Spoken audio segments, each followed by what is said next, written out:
आज बात करते हैं पॉलिटिक्स के बारे में और स्पेशली प्रधानमंत्री नरेंद्र मोदी जी और मनमोहन सिंह जी के बारे में। दोस्तों, आज के टाइम पर जो हमारे देश की अनबैलेंस्ड जीडीपी पर कैपिटा है या कहें कि जो अनबैलेंस्ड सिचुएशन है हमारे देश की, वो आप सभी कहीं ना कहीं देख रहे हैं। महंगाई इतनी ऊपर जा रही है, टैक्स इतने ज़्यादा हाई किए जा रहे हैं, मिडिल क्लास को बजट में कुछ भी नहीं मिल रहा है, गरीब गरीब होता जा रहा है और अमीर अमीर होता जा रहा है। इन सभी के बावजूद दोस्तों, कुछ लोग ऐसे हैं जिन्हें लगता है कि देश में वाकई कुछ अच्छा हो रहा है फाइनेंशियल तरीके से, जिन्हें लगता है दोस्तों कि ये गवर्नमेंट बहुत अच्छी है पिछले गवर्नमेंट से, या कहें कि पिछले गवर्नमेंट ने तो कुछ भी काम ही नहीं किया। तो दोस्तों, मैं इस वीडियो में बताना चाहूँगा कि क्या आखिर चीज़ें हैं जो अनबैलेंस्ड हैं, क्या मिसअंडरस्टैंडिंग है हमारे लोगों के बीच में इस गवर्नमेंट में और पिछले गवर्नमेंट में। बहुत सारे लोगों को लगता है दोस्तों कि मनमोहन सिंह जी के सरकार में जीडीपी 11वें नंबर पे थी और प्रधानमंत्री जी के समय पर जीडीपी 4th नंबर पे आ गई। कितना बड़ा डेवलपमेंट हुआ, कितना ज़्यादा तरक्की हमारे देश ने किया। लेकिन दोस्तों, वही लोग ये नहीं समझ पाते हैं कि जीडीपी पर कैपिटा क्या होता है। हर इंसान को उसके इकोनॉमी में से, जीडीपी में से कितना पैसे मिल रहे हैं, ये हमारे देश में बहुत कम है। हमारे देश के लोगों की इनकम बहुत कम है, पॉवर्टी बहुत ज़्यादा है, होमलेस लोग की संख्या बढ़ रही है और ऐसे कई सारी चीज़ें। लेकिन दोस्तों, सिर्फ कुछ लोगों को कंपैरिजन करना आता है, सिर्फ कुछ लोगों को एक मिथ चाहिए या कहें कि एक लॉजिक चाहिए, किसी को पर्टिकुलर इंसान को ग्रेट साबित करने का, महान दिखाने का, बताने का। मुद्दा ये नहीं है दोस्तों कि कौन महान है और कौन नहीं। मुद्दा ये है दोस्तों कि कितने वादे आपसे किए गए और उनमें से कितने वादे पूरे हुए।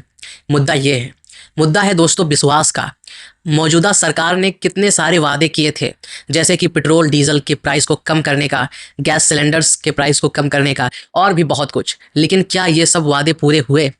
जवाब आप भी जानते हैं और मैं भी जानता हूँ। दोस्तों, अब कुछ लोग कंपेयर करते हैं इस सरकार को मनमोहन सिंह जी के सरकार से, 2014 के पहले से सरकार से। लेकिन दोस्तों, वो उस समय की सिचुएशन नहीं जानते हैं कि किस समय, किस सिचुएशन में उस बंदे ने देश को बचाया, कैसे उन्होंने देश का सोना गिरवी रख करके देश को डेवलपमेंट के राह पर लाया और पूरी इकोनॉमी को रिकवर किया। कैसे दोस्तों उस समय पर प्रधानमंत्री बनना अपने मौत को दावत देने जैसा था, या कहें कि अपने आप को बर्बाद करने जैसा था। उस समय पर दोस्तों सिचुएशन इतनी देश की ख़राब थी कि आज हम उसका इमेजिनेशन भी नहीं कर सकते हैं। और ये भी दोस्तों हमें जानना ज़रूरी है कि मनमोहन सिंह जी के आखिरी कार्यकाल तक जीडीपी बहुत ही अच्छे पोजीशन तक आ गई थी, करीबन 6वें नंबर पे आ गई थी हमारे देश की जीडीपी, और हमारे देश की पर कैपिटा इनकम भी बढ़ रही थी। लेकिन दोस्तों उसके बाद हमारी जीडीपी 6वें नंबर से सिर्फ 4थे नंबर पे आके रुक गई, और हमारे देश की जीडीपी पर कैपिटा भी उस तेज़ी से नहीं बढ़ रही थी जिस तेज़ी से मनमोहन सिंह जी के सरकार में बढ़ रही थी। अब मनमोहन सिंह जी के पर्सनल चीज़ों पर बात करें तो वो एक इकोनॉमिस्ट थे, वो एक कहें कि बहुत ही समझदार या बहुत ही एजुकेटेड इकोनॉमिस्ट थे। उन्हें पता था कि मार्केट कैसे काम करता है, उन्हें पता था कि रिसेशन को कैसे कंट्रोल करना है, कैसे पॉपकॉर्न जैसी चीज़ों पर टैक्स नहीं लगाना है।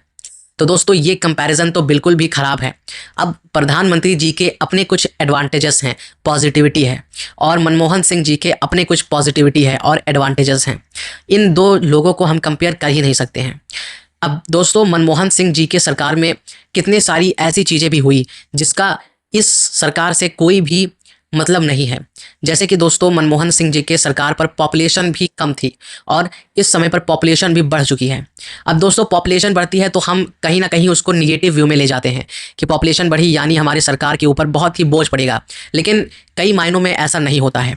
पॉपुलेशन बढ़ती है तो हमारे देश की अपॉर्चुनिटी भी बढ़ती है, या कहें पॉपुलेशन बढ़ती है तो हमारे देश में एक कहें इन्वायरमेंट भी ऐसा बनता है कि लोगों को ज़्यादा चीज़ें करने का मौका मिल सके, ज़्यादा चीज़ों का अपॉर्चुनिटी मिल सके।